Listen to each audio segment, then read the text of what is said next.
खुदावंद के अजीम फ़ातह बाबरकत नाम में आप सबों को पादरी विक्सन का सलाम कबूल हो। अजीज़ बहनों और भाइयों, खुदा की शुक्रगुजारी करते हैं उसके वादों के लिए और उसके कलाम मुक़द्दस के लिए, उसके पाक रूह के लिए जो कलीसियाओं में तहरीक देता है। कलीसियाओं में खुदा का कलाम, खुदा का पाक रूह ईमान की मजबूती का सबब, क़ुव्वत का सबब बन जाता है। और इन अयाम में खुदा के ख़ादमीन जो हैं बिलखसूस रोज़ों के बारे में इबादत का एहतमाम करते हैं। जब इबादतों का ये एहतमाम किया जाता है तो हम ये कह सकते हैं कि रोज़ा ना सिर्फ हमें नए अहदनामा में इसकी शहादतें मिलती हैं, बल्कि अहद जदीद में भी, अहद अतीक में भी इसकी बहुत सारी शहादतें हमारे सामने आती हैं। रोज़े की जब बात करते हैं तो गैर कौम में भी इसका सिलसिला चलता हुआ दिखाई देता है। गैर कौम के लोग अपने देवी और देवताओं के सामने रोज़े रखते थे, उनके सामने अपनी मुनाजात और अपनी कुर्बानियाँ गुज़ारते थे। इसी तौर से यहूदियों में भी जब ये सिलसिला दिखाई देता है तो हमें खुदावंद यीशु मसीह में रोज़ा एक नई तहरीक के साथ अहद जदीद में दिखाई देता है। रोज़े के बारे में हम ये कह सकते हैं कि खुदावंद यीशु मसीह ने 40 दिन का जब एक फाका किया है तो मत्ती की इंजील उसके चौथे बाब की पहली आयत से लेकर 11वीं आयत तक बहुत सारी बातें हमारे सामने आती हैं। चंद सवालात जो आपके सामने रखना चाहता हूँ। खुदावंद यीशु मसीह क्या खुद बजाते खुद वहाँ पे जाते हैं या कोई और हस्ती खुदावंद यीशु मसीह को वहाँ पे लेके जाती है? इसके साथ ये भी सवाल हमारे सामने आता है कि खुदावंद यीशु मसीह क्या एक ही दिन आजमाए जाते हैं या ज़्यादा वक्त था खुदावंद यीशु मसीह की आजमाइश का?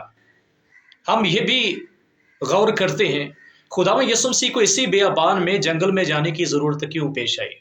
क्यों खुदावंद यीशु मसीह इस बियाबान में, इस जंगल में भेजे जाते हैं?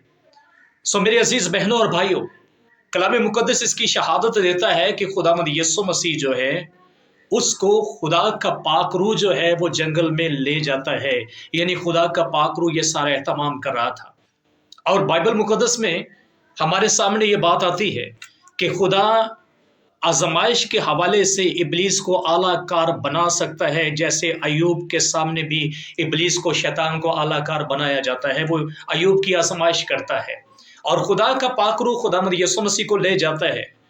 और जब खुदा का पाक रूह खुदावंद यीशु मसीह को जंगल में लेके जाता है तो कुछ तफसीर में, कुछ मुफस्सरों की राय के मुताबिक दर हकीकत ये इलाका जो था ये इब्लीस ही का इलाका था और खुदावंद यीशु मसीह इस इलाके का चुनाव करते हैं, इस बियाबान का चुनाव करते हैं ताकि वहां जाकर इब्लीस को शिकस्त दे सके। और खुदावंद यीशु मसीह जब इसी जंगल में जाते हैं, इस जंगल के बारे में कहा जाता है 35 मील लंबा और 15 मील चौड़ा था और पहाड़ियां जो थी वो नकीली थी, चूने के पत्थर यहाँ पे पाए जाते थे।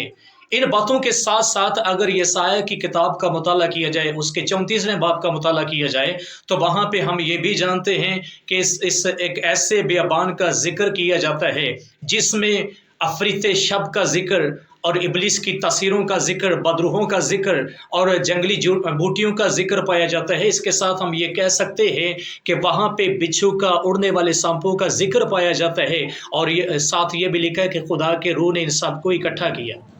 खुदा का रूह जब इन सबको इकट्ठा करता है तो यहाँ पे बाइबल मुक़द्दस में हम ये भी जानते हैं खुदा का रूह ही खुदावंद यीशु मसीह को जंगल में ले जाता है। अब यहाँ पे हम खुदा की शुक्रगुजारी करते हैं कि एक बड़ी बात यह है, खुदावंद यीशु मसीह बियाबान में जाते क्यों हैं? बियाबान में जाने का हमारे सामने खूबसूरत मंजर है। याद करिए, बाइबल मुक़द्दस की रोशनी में पैदाइश की किताब में अगर हम जायजा लेते हैं तो सबसे पहला गुनाह जो है वो बागे अदन में होता है। बड़ी आजमाइश थी आदम के सामने, हवा के सामने बड़ी आजमाइश थी और जब ये बड़ी आजमाइश उनके सामने है तो आदम जो है, हवा जो है, इसमें शिकस्त खा जाते हैं। ये एक बाग था जहां पे आदम ने शिकस्त खाई, एक बाग था जहां पे हवा ने शिकस्त खाई है। लेकिन खुदा की शुक्रगुजारी करते हैं, बियाबान था जहां पे यीशु ने फतह पाई है।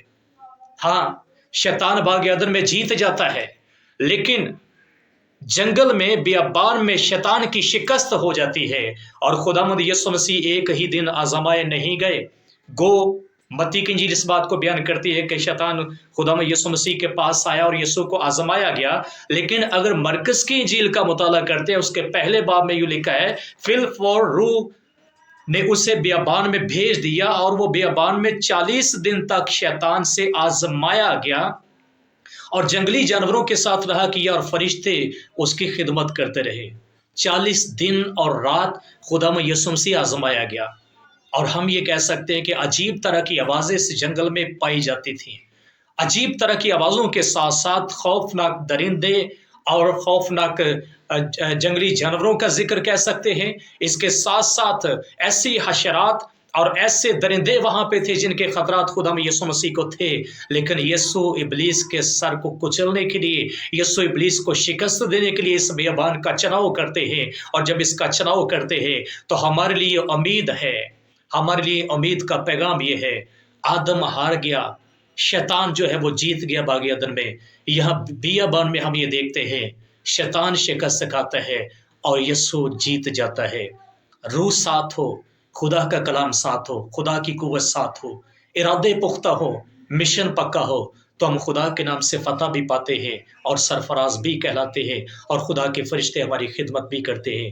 خداوند ان مختصر باتوں کے سبب سے مجھے اور آپ سب کو برکت دے، آمین۔